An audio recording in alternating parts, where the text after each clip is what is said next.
मेरे प्रिय छात्र छात्राओं, मैं महेश झा, व्याकरण विषयक सहायक प्राध्यापक, कीर्ति नारायण कामाख्या संस्कृत महाविद्यालय, महरेज, मधुबनी, आप सबों के लिए आवृत्ति हेतु वैयाकरण सिद्धांत कौमुदी प्रथम भाग में स्त्री प्रत्यय प्रकरणस्थ सभी शब्द रूपों की जानकारी विषयक पाठ का 23वां भाग प्रस्तुत कर रहा हूँ।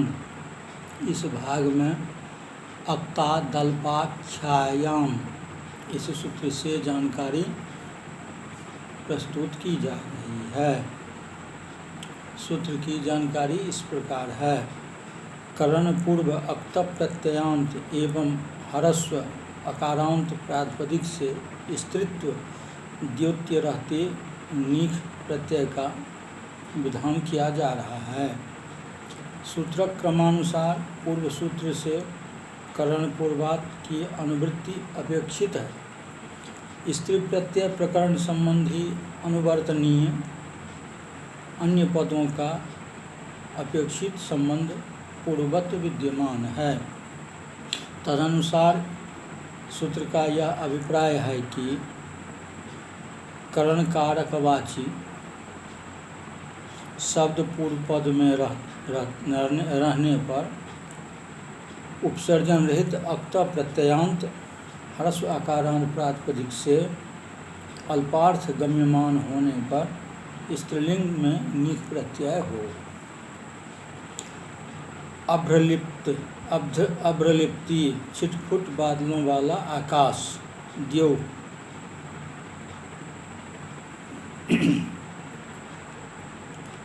सूत्र में करणवाचक शब्द के अल्पार्थक अपेक्षित होने से चंदन लिप्ता अंगना, चंदनेन लिप्ता, चंदन पोती हुई स्त्री पद में पर्याप्त चंदन पोतने के कारण नीख नहीं हुआ, अतः अकारांत होने से टाप हुआ। बहुव्रीहे चांतोदात्तात इस सूत्र की जानकारी इस प्रकार है। अक्त प्रत्यांत बहुव्रीहि समास युक्त ह्रस्व आकारांत शब्दों से स्त्रीत्व द्योत्य रहते नीक प्रत्यय होने के संबंध में कुछ अनुबंध लगाया जा रहा है। अनुवृत्तियाँ भी सूत्र क्रमानुसार क्रमशः बढ़ती चली जा रही है। तदनुसार सूत्र का समष्टिगत अर्थ यह होगा कि बहुव्रीहि समास में भी जो शब्द अक्त प्रत्यांत एवं अंतोदात्त होने के साथ ही ह्रस्व आकारांत हो, उनसे स्त्रीलिंग में नीख प्रत्यय होता है। इस पर भी वार्तिकार कुछ और प्रतिबंध लगा रहे हैं और उनके अनुसार बहुव्रीहि समास में केवल जातिवाचक शब्दों के पूर्व पद में रहने पर नीख प्रत्यय होगा। इसके फलस्वरूप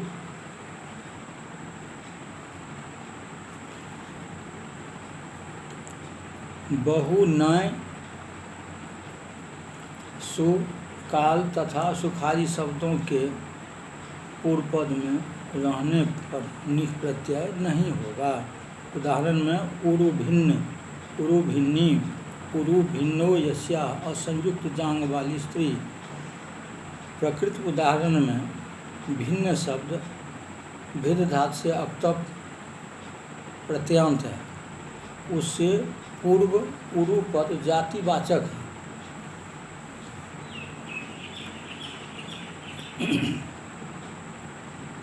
बहुव्रीहि समास होने पर निष्ठा संज्ञक अक्त प्रत्यय पद की स्थिति उत्तर पद में रहती है, इसलिए भिन्न पद का प्रयोग उपपद में किया गया है। जातिकाल सुखादिभ्यः परा निष्ठावाच्या जातिवाची पुरु शब्द से पर भिन्न शब्द अंतोदात्त है। उदाहरण में जातिवाचक शब्द न होने के कारण बहु, नय, सु, काल आदि सुख से युक्त अक्त प्रत्यांत अंतोदात्तांत शब्दों से निख नहीं होता। बहुक्रीता, बहवा क्रीता जया, जिसने बहुतों को खरीदा, अतः हर्ष अकारांत होने से टाप हुआ। जात शब्द अंत में रहने पर पूर्व वार्तिक से प्राप्त नीख नहीं होता। उदाहरण में दंत जात, दंत जाता, जिसको दांत उत्पन्न हुए हैं। दंता जाता जस्या, नीख के निषिद्ध होने से टाप हुआ। अक्त प्रत्ययांत होने से जात शब्द उत्तर पद के रूप में रहा।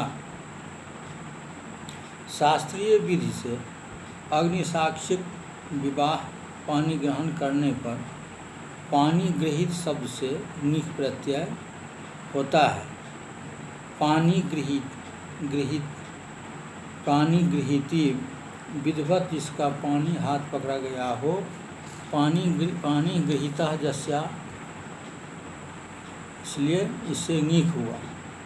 शास्त्रीय विधि से पानी गृहीत न होने पर दासी आदि को पानी गृहीता कहा जाता है, इसलिए वहाँ टाप होता है। अस्वांग पूर्व पदाद्वा, सूत्र की जानकारी इस प्रकार है। बहुब्री समास युक्त एवं स्वांगवाचक से भिन्न अक्त प्रत्ययांत शब्दों से पाक्षिक नीख प्रत्यय होने के संबंध में विशेष व्यवस्था की जा रही है। अतः पूर्व सूत्र की पूरी अनुवृत्ति अपेक्षित है। अन्य अधिकार सूत्रों का प्रभाव भी पूर्ववत विद्यमान है। तदनुसार सूत्र का समष्टिगत अर्थ यह होगा कि स्वांगवाची शब्द पूर्व पद में न होने पर बहुब्री समास युक्त एवं अंतोदात्त स्वर युक्त अक्त प्रत्यांत हर्ष आकारांत प्रातिपदिक से स्त्रीत्व द्योत्य रहते विकल्प से नीख प्रत्यय होता है। पूर्व सूत्र से नित्य नीख प्रत्यय प्राप्त रहा, प्रकृत सूत्र से पाक्षिक होता है। सुरापीत, सुरापीति, सुरापी हुई, सुरापीता जयासा, नीख पक्ष में टाप सुरापीता। यहाँ नीख होने के लिए अंतोदात्तांत शब्द अपेक्षित है। इस कारण वस्त्रच्छन्ना प्रयोग में नीख नहीं हुआ। इसका कारण यह है कि जातिकाल सुखादिभ्यः इस सूत्र से विधिमान अंतोदात्त आच्छादन अर्थ में नहीं होता। वस्त्र छन्ना में पूर्वपद वस्त्र आच्छादनार्थक है। इस प्रकार यहाँ बहुब्रीहो प्रकृत्या पूर्वपदम, इस सूत्र से पूर्वपद उदात्त होगा। शेष अनुदात्त होने के कारण वस्त्रच्छन्ना शब्द अनुदात्तांत है। फलतः वैकल्पिक एवं नित्य नीख दोनों ही नहीं होते। टाप प्रत्यय हुआ।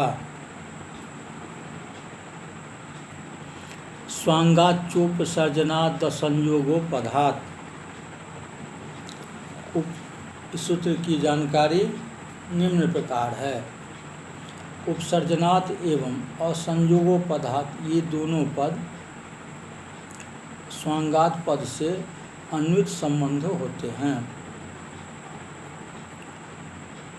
सूत्रस्थ स्वांगात पद तथा अनुवृत्त अतः पद से ये दोनों प्रातिपदिकात के विशेषण हैं।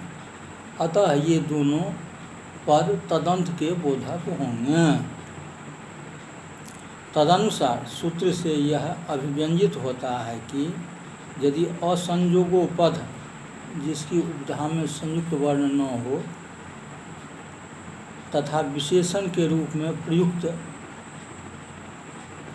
उपसर्जन स्वांगवाची शब्द अंत में हो तो आकारांत प्रातिपदिक से स्त्रीलिंग में पाक्षिक निख प्रत्यय हो। सूत्रस्थ उपसर्जन पद का अर्थ गौण है, किंतु यहाँ स्वांग शब्द अपने अंग का वाचक नहीं है, वह पारिभाषिक शब्द है। उसके 3 लक्षण हैं।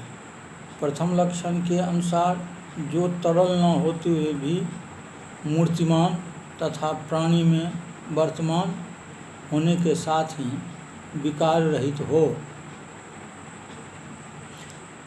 वह स्वांग है। उदाहरण में अतिकेश से अतिकेशी अथवा अतिकेशा। अतिकेश शब्द समास से युक्त है। अत्यादय केशान अतिक्रांता, इस अर्थ में अत्यादय क्रांता द्व्यर्थी द्वितीया से द्वितीया तत्पुरुष समास है तथा उसके अंत में केश शब्द आया है, वह प्राणी से संश्लिष्ट है तथा साकार होने के कारण स्वांग है।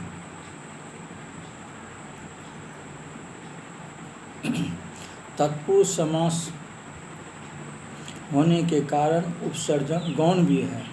उसके साथ ही अतिकेश शब्द का उपांत्य वर्ण स संयोग पूर्व भी नहीं है, अतः प्रकृत सूत्र से नीफ प्रत्यय होकर अतिकेशी बालों का उल्लंघन करने वाली माला आदि रूप बनता है। वैकल्पिक होने के कारण पक्ष में टाप होने से अतिकेशा शब्द बनता है। दूसरे लक्षण के अनुसार जो इस समय प्राणी में स्थित न हो किंतु प्राणी में भी अवश्य देखा गया हो, वह भी स्वांग है। सुकेश, सुकेशी अथवा सुकेशा। रक्षा, अच्छे बालों वाली गली। बालों को काटे जाने के कारण गली में फेंक दिया गया है। बाल यद्यपि इस समय प्राणी से संश्लिष्ट नहीं है, किंतु कटने के पूर्व अवश्य पानी में देखे गए होंगे। अतः पारिभाषिक स्वांग होने से वैकल्पिक नीक हुआ, पक्ष में टाक प्रत्यय हुआ। तीसरे लक्षण के अनुसार वह भी स्वांग है जो प्राणी के अंग के समान आकृति युक्त होकर और प्राणी को प्राणी के समान शोभित करता है।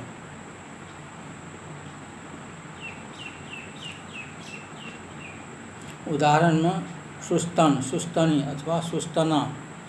प्रकृत उदाहरण में प्रतिमा, मूर्ति का सुंदर वक्षस्थल प्राण्यंग के समान आकृति युक्त होकर प्रतिमा को सुशोभित करता है, इसलिए स्वांगवाची होने से पाक्षिक हुआ, अंगी के अभाव में टाप हुआ। इसी प्रकार चंद्रमुख, चंद्रमुखी अथवा चंद्रमुखा, चंद्रमा के तुल्य मुख वाली। विग्रह चंद्र इव मुखं यस्या सा। सुगुल्फ, सुंदर गुल्फ वाली। शोभनो गुल्फो यस्या सा। सुगुल्फ शब्द की उपधा में संयुक्त वर्ण अल्फ है, अतः वैकल्पिक नहीं हुआ, अतः सुगुल्फ से टाप सुगुल्फा रूप सिद्ध होता है। स्वांगवाचक सिख शब्द उपसर्जन न होने के कारण शिखा में वैकल्पिक निख नहीं हुआ। सिख शब्द समासयुक्त न होने से उपसर्जन नहीं है, अतः सिख शिखा में टाप होता है। सुस्वेदा, अच्छे पसीने वाली। सुज्ञाना, अच्छे ज्ञान वाली। सुमुखा, अग्रभाग वाली शाला तथा सुशोफा, बहुत फूली हुई।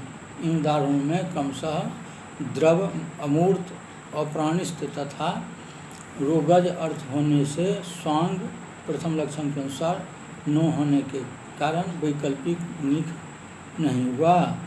अतः इन सभी प्रयोगों में टाप ही होता है। इस प्रकार यह भाग समाप्त होता है। धन्यवाद।